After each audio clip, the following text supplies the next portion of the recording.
Good afternoon, everyone. We are Team PlastAR, and welcome to our final presentation. I'm Michael, the producer. I'm Kevin, the programmer. I'm Laila, the artist. I'm Ali, the UI designer and content writer.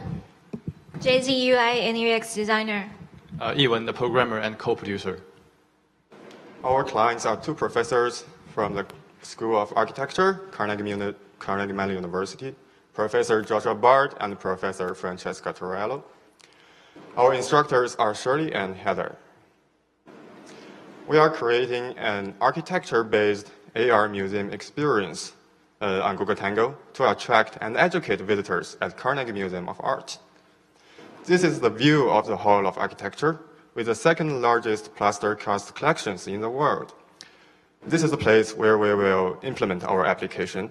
However, when visitors come to visit the Hall of Architecture now, the experience is not so perfect because they are distant from the casts, the layout is congested, and the information is too brief. Now we are going to show a live demo right now in this room. Let's welcome Ms. Soto.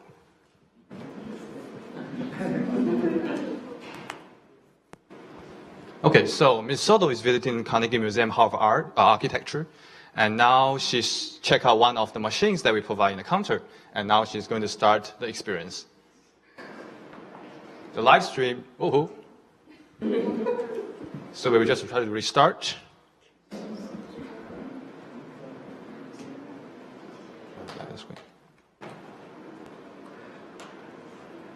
Okay.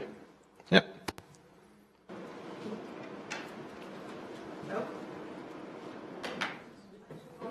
Okay, so Ms. Soto is getting error information, so she's trying to walk around the space.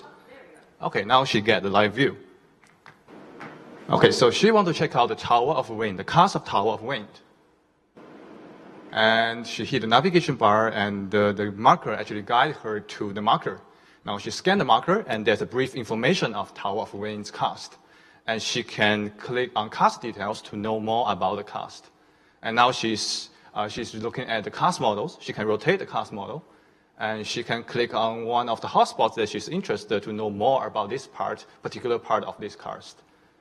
And after doing that, she can also go back and take a look at the stories and documentations behind these cast and buildings.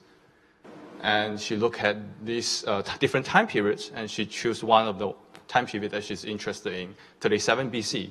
So this is how the building looks like in 37 BC, and she select one of the hotspots, and now she get more information about this part of the building. And after looking through the building and the cast, she wants to know like how exactly does the building looks like. So now she go into one of our AR features to see the original building. Now she can place the building in the corridor of this room, and she can select, and you see the building grows up from the floor.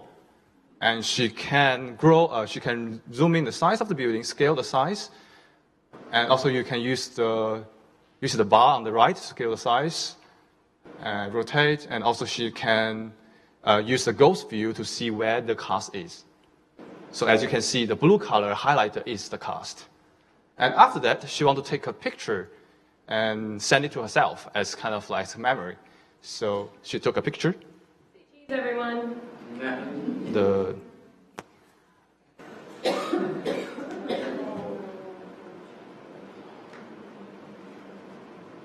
Oops. Oh, he knows my password. Okay, now she's sending the email, etc PlastAR, etc PlastAR.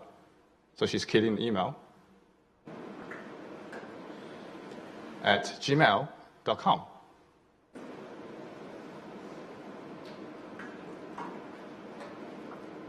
And she clicks send. As sending email takes some time, so we will just go back to presentation and come back to it again later.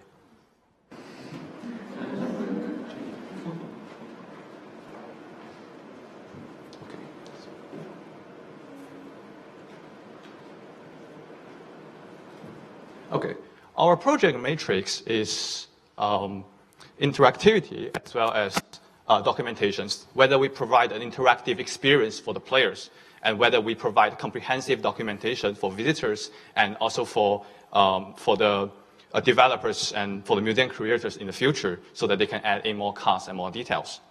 So as you can see, we provide certain features like scanning and recognizing the cost, and also exploring the cost details, and interacting with building models, and also taking a photo and send to yourself.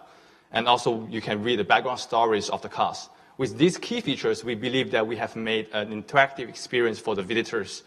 And I think we will just pass my time to Jay-Z to talk more about how we strive for a better and more engaging experience through iterations. Thank you. Thank you, Yuan. So based on the users' reaction to the features, we know we were tackling the problem in the right direction. From half to the soft, we've been iterating on the details of based on the users' feedback. These are the three most mentioned problems. First, the interface was too simple. This is what the navigation page looked like before the halves. You can see all the virtual markers in the room on one screen, and you can explore the room however you want to. But what if there are 5 cats to explore? What if there's 100? The page will be overcrowded, and the Tango wouldn't know which one to activate. So on the right is what it looks like right now. We add a navigation bar at the bottom to list out all the content you're able to interact with. And there is only one navigation indicator, the red one, on the page each time.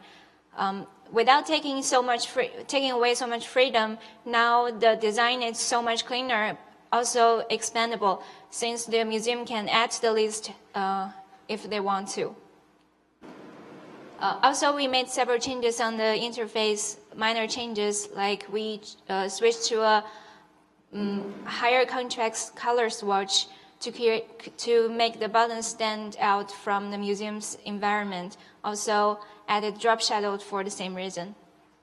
The second problem was that the building model size was too small. Without knowing you can actually scale them up, some users had to crawl around on the floor to take a closer look. To fix that, we have made the model size bigger, starting off bigger, and also added a slide bar on the right to remind them you can scale it up and down. To give user more control over an interface or content, we add toggles on both cast and the building screens so they can turn off and on the hotspots or switch to a different rendering mode. The last but not least, some people were not aware of the possible interactions, which was not a surprise. So we added animated gesture tips to some of the screens. Now Ellie is going to talk about changes on the story part. Thank you, Jay-Z. So our content section went through a couple of iterations since halves and, more importantly, softs. We kept getting 2 big pieces of user feedback during playtests, and that was for the content section, the text and the images were too small. So we kept the menu section for this area pretty much the same. We have all the images laid out with the year they are displaying, the building written down on the bottom of each. So like I choose 37 BC. This is how we originally had it, where when you tapped on an image, it would grow in size and the different hotspots would appear. But we kept finding during play tests that 1, the hotspots were hard to see. 2, they did not think there were buttons. And 3, that users thought they just needed to tap on the outside margins of the image to return to the previous page. So this is how it looks like now. We have the building and the time period displayed prominently at the top. We blurred out the background and made the menu buttons more prominent so that users would use them and not think that they just need to tap on the outer margins. And we changed the color of the hotspots, plus added shadows and highlights to make them appear more button-like. But really, most of the changes happened in the content section, as you can see behind me. To my right, we were trying to go with a postcard view to keep with our theme of travelers and seeing the world. But we kept finding that this format was actually constricting us a lot and was contributing heavily to the text and the pictures being too small to see. So we scrapped that. We expanded the content section to take up the whole screen now, and as you can see, it's cleaner, it's easier to read, the text is much more legible, and to give you just an idea of how much the image size has grown, much better. So there are lessons learned, especially during the playtesting. First is that interactive prototypes are great, but that don't work well with AR concept. For example, we tried to use Envision in one of playtesting to have users click through the high fidelity mockups, but they didn't understand how the app works without the live camera view. The second is that playtesting is powerful, but what's more important is to make sure your design is data-driven. For example, these are the data we collect on the playtest day, April 1st.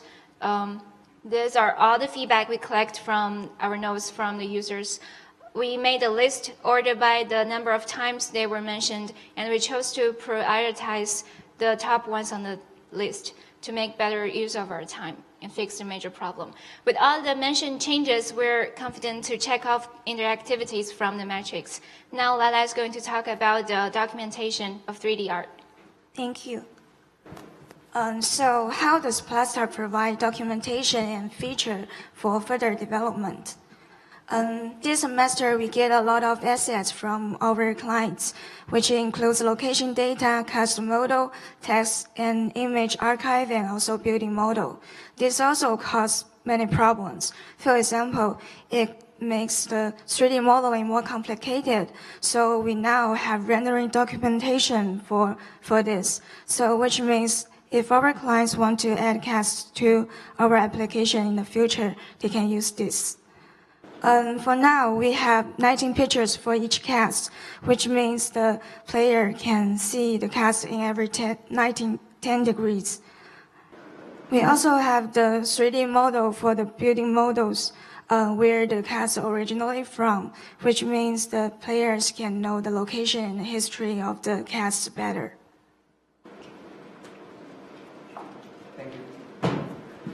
To make our application more stable and scalable, we also provide a backend system for our clients. So the museums do not need to rebuild the application over and over again every time they want to add a new cast. The only thing they need to do is just upload some basic files like models, pictures, and words to our backend website, and our application will load the latest content automatically. But the problem is the Unity application cannot load external files without rebuilding itself, and our cast information is extremely complicated. The assets bundle saved us. The asset bundle is the file type which could be loaded by Unity application in the runtime. So in our server end, we built a system which could package all the external files and transform them into an assets bundle. So when the new content was uploaded, the assets bundle in the server end will be built automatically. Then our application will be able to show the new content. So by this way, our application is not just a simple toy, but also a strong and lively system which can keep growing by museum without much maintenance. And we also provide detailed documentation to guide our client how to use and maintain the whole system. Then Michael will summarize our project. Thank you, Kevin. Now we have extensible content and detailed documentation. So we can also check out documentation on our project metrics. What is next? Next week, our clients will present our application to the museum. And the good news is the museum is going to implement our application in the Hall of Architecture in this coming fall. Do you still remember the photo we took in a live demo? Here it goes.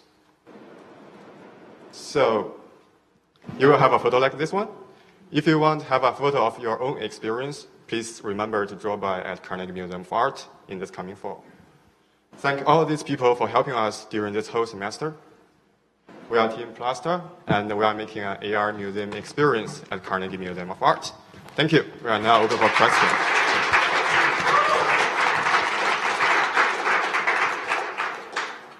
Yes? Who will handle support once installation occurs? So the question is, who will handle support while the installation. After it's installed, when something goes wrong, who fixes the problem?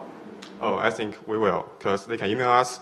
If they can't handle it, if after check out the documentation, if they still cannot handle it, they can email us and we will offer the support. Yeah. So during the events in the fall, museum going to set up a booth in the center of the Hall of Architecture to check out the device, and our client will be they are willing to learn all the technical support they need to know.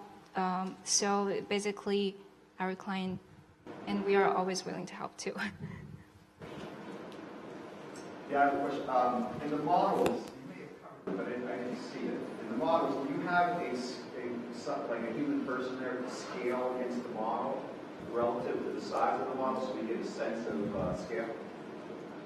I think for this version, we don't have human models for the size, but we have birds flying around to give you a kind of relative scale of this building. Yeah. Another reason we took out the people was that we had originally had placed them in for scale, and they were very well received.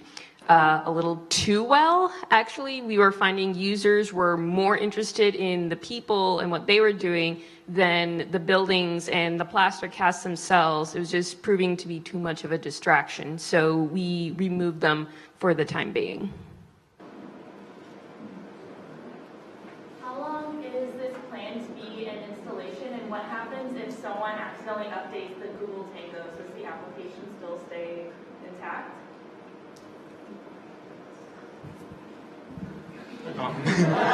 Can you repeat your question? So how long is it supposed to be installed? And if it is installed for a period of time where everyone in this team has graduated already, what happens if someone updates the Google Tangos or there's no way to get the previous version of Google Tango that supports your application currently?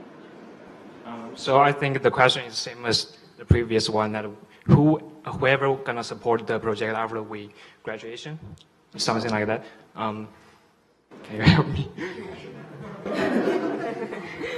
So in terms of the Google Tango, the software, Google will release monthly updates for that, but they still keep the archive for the old versions. So in case that any of the updates that actually breaks the software, we can always roll back to the old version of the Tango core. Yeah. Time for one more. Richard.